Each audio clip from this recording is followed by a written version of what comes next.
إن الحمد لله نحمده ونصلي على رسوله الكريم أما بعد أعوذ بالله السميع العليم من الشيطان الرجيم من همزه ونفخه ونفسه بسم الله الرحمن الرحيم قد مكر الذين من قبلهم فأتى الله بنيانهم من القواعد فخر عليهم السقف من فوقهم وأتاهم العذاب من حيث لا يشعرون۔ ترجمہ قرآن کے سبق میں آج انشاءاللہ سورۃ النحل آیت نمبر 26 سے پڑھیں گے۔ قد مکر الذین من قبلہم، یقیناً مکر کیا ان لوگوں نے، تدبیریں کی ان لوگوں نے بھی، من قبلہم جو ان سے پہلے تھے۔ فأتی اللہ بنیانہم من القواعد، تو اللہ نے پکڑ لیا ان کی بنیادوں سے، من القواعد ان کی عمارتوں کو، من القواعد بنیادوں سے اکھاڑ کر، فخر پس وہ گر گئی، علیہم السقف اپنی چھتوں کے بل، من فوقہم اوپر سے، وآتاہم العذاب اور آیا ان پر عذاب، من حیث لا یشعرون ایسی جگہوں سے کہ جہاں سے وہ گمان بھی نہیں کرتے تھے کہ یہاں سے بھی کوئی عذاب آ سکتا ہے۔ تو یہ مثال دی اللہ تعالیٰ نے سابقہ قوموں کی کہ جنہوں نے اپنے پیغمبروں کے ساتھ بڑی بڑی تدبیریں کیں، پلان کیا، تو ان کی تدبیریں، ان کے مکر، ان کے پلان وہ ایسے تھے جیسے ایک بہت بڑی عمارت ہو اور اس عمارت کی بنیادیں ہل جائیں تو وہ کس طرح اپنی چھت کے بل گر جاتی ہے۔ اسی طرح جس بھی قوم نے، چاہے اس کے پاس جتنا بڑا اقتدار تھا، طاقت تھی، منصب تھا، عہدے تھے،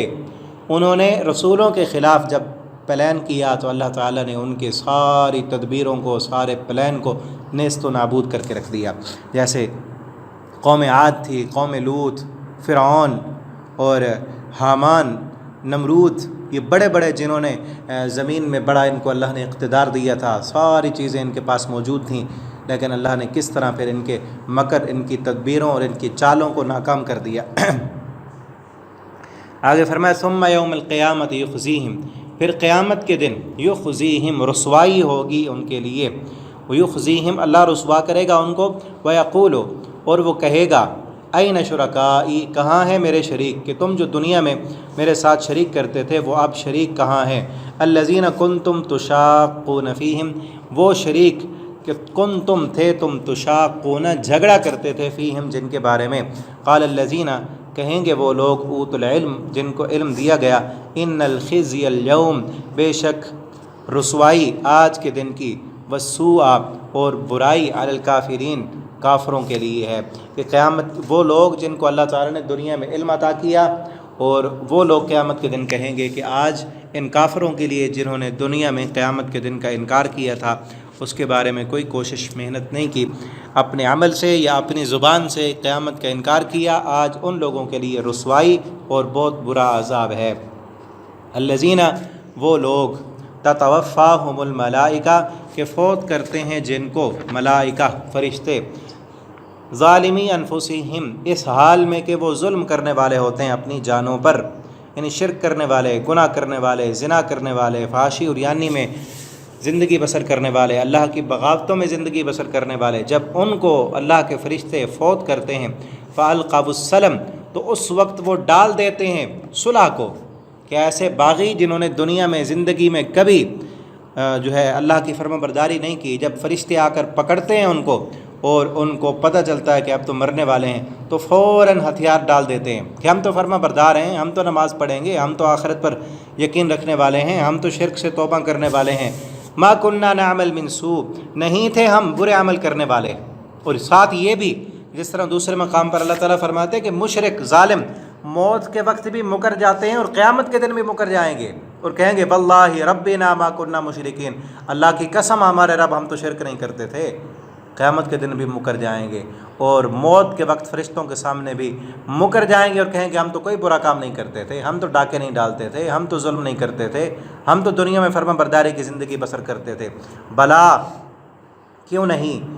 ان اللہ علیم بے شک اللہ تعالیٰ جانتا ہے، فرشتے کہیں گے ہاں تم جو کہو، ان اللہ علیم اللہ کو سب پتہ ہے، بما کنتم تعملون جو تم عمل کرتے تھے، تم کتنے اللہ کے فرما بردار تھے اور کتنی نافرمانیاں کرتے تھے، کیسی زندگی تم نے بسر کی، اللہ کو سب پتہ ہے۔ ان الخزي اليوم والسوء على الكافرین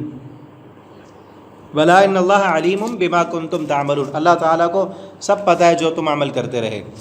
فادخلوا ابواب جہنم، بس داخل ہو جاؤ اب جہنم کے دروازوں سے، خالدین فیہا، ہمیشہ رہو گے تم اس میں، اس جہنم میں اب ہمیشہ رہو گے، کیونکہ دنیا میں تم نے اللہ کی بغاوتیں اور نافرمانیاں کی۔ اب اسی وقت فرشتے موت کے وقت، اب یہاں دیکھیں نا کوئی وقفہ نہیں ہے، جیسے ہی فرشتے آ کر ان کی روحیں نکالتے ہیں فوراً وہ مان لیتے ہیں اور سر تسلیم خم کرتے ہیں، جو کہ پہلے کرنا چاہیے تھا۔ فالقوا السلم، ہتھیار ڈال دیتے ہیں اور کہتے ہیں ہم تو کوئی برا کام نہیں کرتے تھے، ہم تو فرما بردار ہیں،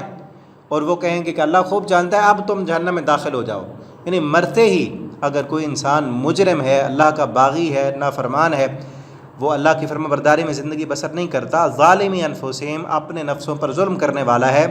تو فوراً اسے کہا جاتا ہے کہ جہنم میں داخل ہو جاؤ۔ اور حدیث میں بھی اس کی تائید کی گئی، نبی کریم صلی اللہ علیہ وسلم فرماتے ہیں جب اللہ کے نافرمان اور باغی کو قبر میں ڈالا جاتا ہے، جس نے زنا میں، شراب میں، چوری ڈکیٹی میں،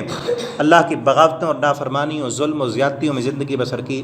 جب قبر میں داخل کیا جاتا ہے تو آواز لگائی جاتی ہے کہ اس کی قبر کو جہنم کا گڑھا بنا دو، اس کے لیے جہنم کا بستر بچھا دو، اس کے لیے جہنم کا اوپر سے اوڑھنا اور بچھونا سب جہنم کا لا دو، اور جہنم کی کھڑکی کھول دو، یعنی اس کی قبر کو ہی جہنم کا گڑھا بنا دیا جاتا ہے۔ فادخلوا ابواب جہنم، اب جہنم کے دروازوں سے داخل ہو جاؤ۔ اور یہ بھی ہو سکتا ہے کہ قیامت کے دن یہ کہا جائے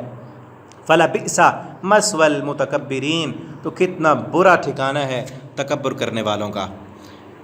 تو اللہ رب العالمین سے ہم دعا کرتے ہیں اللہ رب العالمین ہمیں اپنے نافرمانی والے کاموں سے بچائے، اور دنیا میں اللہ تعالی ہمیں اپنی فرما برداری کرنے کی توفیق عطا فرمائے۔ اللہ ایسے کام کرنے کی توفیق دے جو ہمیں جنت کے قریب لے جائیں، اور ایسے کاموں سے اللہ ہمیں بچا لے جو جہنم میں جانے کا سبب بن جائیں۔ آخر دعوانا الحمد للہ رب العالمین۔